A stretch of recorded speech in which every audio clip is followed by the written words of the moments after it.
नमस्कार दोस्तों, स्वागत है आप सभी का आपके अपने इस यूट्यूब चैनल विधिटेरिया में। दोस्तों मैं हूं एडवोकेट मंजीत त्रिपाठी।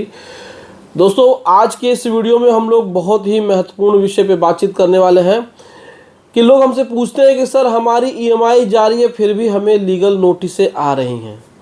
कुछ लोग कहते हैं कि सर हम ईएमआई कंटिन्यू दे रहे हैं उसके बाद भी हमें आर्बिट्रेशन की नोटिस आ रही है, रिकवरी एजेंट की कॉल आ रही है, बैंक से फ़ोन आ रहे हैं।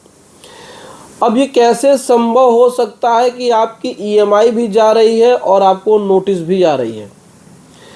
तो जब आप लोगों से हमने पूछा तो आप लोगों ने बताया कि सर हमारी पहले 2-3 ईएमआई बाउंस हो गई थी, लेकिन हमने उसके बाद कंटिन्यू कर लिया है, अभी भी वो बाउंस चल रही है, लेकिन हम अभी भी करंट डेट का जो ईएमआई है वो हम पैसा पेमेंट कर रहे हैं, लेकिन हमें फ़ोन आ रहे हैं रिकवरी एजेंट्स के, हमें नोटिसें आ रही हैं, हम क्या करें? तो इस मामले में जो ये प्रश्न है कि ईएमआई कंटिन्यू है और उसके बाद भी नोटिस आ रही है, तो इसका सॉल्यूशन क्या है, ये मसला है क्या?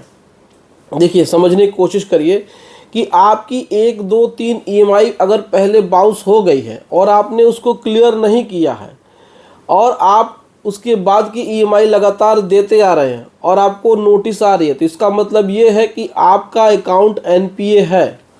एनपीए के बाद 1 रुपये भी मत दीजिए जब तक कि आप अपने उस एनपीए को रेगुलर न करा लें। रेगुलर कराने का प्रोसीजर अलग होता है, उसको अलग तरीके से ट्रीट किया जाता है, लेकिन आप लोग गलती क्या करते हैं कि अकाउंट एनपीए है, आप लोग को पता चलता नहीं है और बैंक को अपनी ईएमआई आप देते रहते हैं। जो पिछला बाउंस हुआ है उसको बिना पेमेंट किए ही आप अपनी लोन की ईएमआई पे कर रहे हैं। आप जो ईएमआई पे कर रहे हैं उसका अधिकांश हिस्सा पेनाल्टी में चला जा रहा है और बहुत कम पैसे आपके मूलधन में से माइनस हो रहे हैं। तो जब अकाउंट एनपीए है तो बैंक आपसे ईएमआई भी लेगा और आपके ऊपर लीगल एक्शन भी लेगा। तो सबसे पहले आपको ध्यान देना है कि जो भी आपकी ईएमआई बाउंस हुई है, वैसे तो 3 ईएमआई बाउंस होने की क्राइटेरिया है, अगर 3 से 4 ईएमआई बाउंस हो गई है तो आपका अकाउंट एनपीए हो गया है। अब ये एनपीए अकाउंट कैसे पता चलता है? ये पता चलता है अकाउंट स्टेटमेंट से। हर 3 महीने में आप अपना अकाउंट स्टेटमेंट्स लेते रहिए ताकि उसमें आपको पता चले कि बैंक कितना रेट ऑफ इंटरेस्ट लगा रहा है, क्या अकाउंट एनपीए है कि नहीं है। वैसे तो आपको पता ही है कि अगर आपने 3 ईएमआई बाउंस करी है तो वो अकाउंट एनपीए हो ही जाएगा। तो एनपीए के बाद पैसा मत दीजिए, नहीं तो बैंक आपसे ईएमआई भी लेगा और लीगल एक्शन भी लेगा। तो ऐसे में ही ये लोग गलतियां करते हैं और आपने अगर ईएमआई डिफ़ॉल्ट कर दी है तो पहले आप जो ईएमआई आपकी डिफ़ॉल्ट हुई है उसका पेमेंट करके बैंक से कन्फर्मेशन लेटर लेकर के उसके बाद अकाउंट जब रेगुलर हो जाए तो आप अपनी ईएमआई को कंटिन्यू करिए। नहीं तो आप पूरा पैसा भर के अकाउंट क्लोज कर लीजिए, नहीं पैसा है तो आप सेटलमेंट कर लीजिए।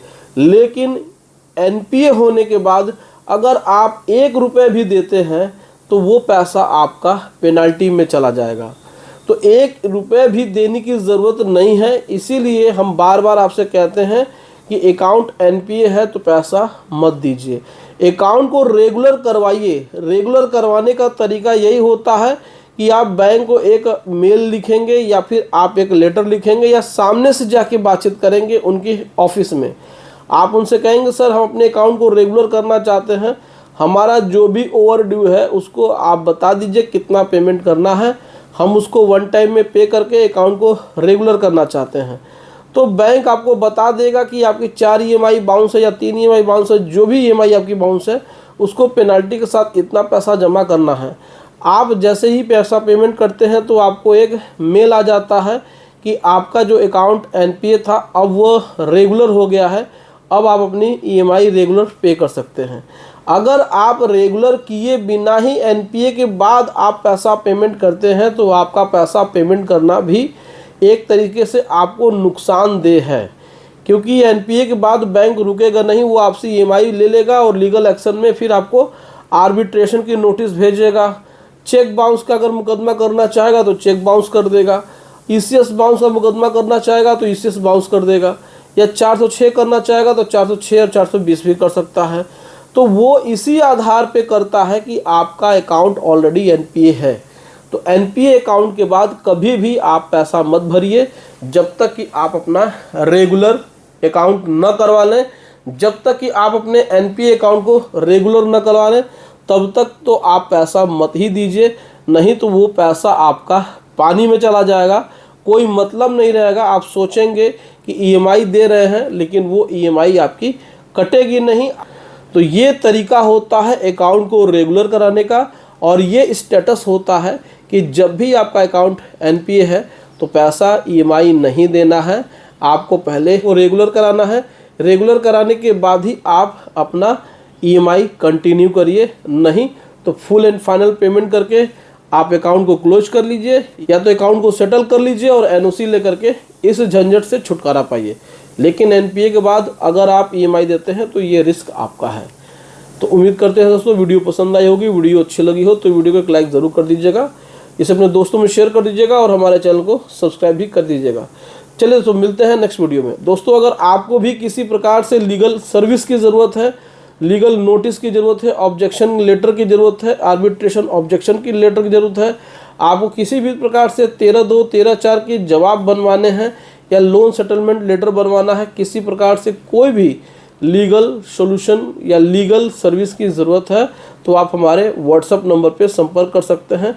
वो एक थोड़ा सा चार्जेबल है, आप वहाँ जाइए, हमारे व्हाट्सएप नंबर पे हमसे संपर्क करिए, डिटेल सारी आपको हम बता देंगे। नॉमिनल फीस हमने रखा हुआ है, वहाँ जा कर के आप पे करके आप डायरेक्टली हमसे बातचीत कर सकते हैं और अपना लोन जो भी आपकी प्रॉब्लम है लोन से संबंधित आप अपनी समस्या का समाधान पा सकते हैं घर बैठे ही, वो भी बहुत ही अच्छी तरीके से, ऑथेंटिक तरीके से।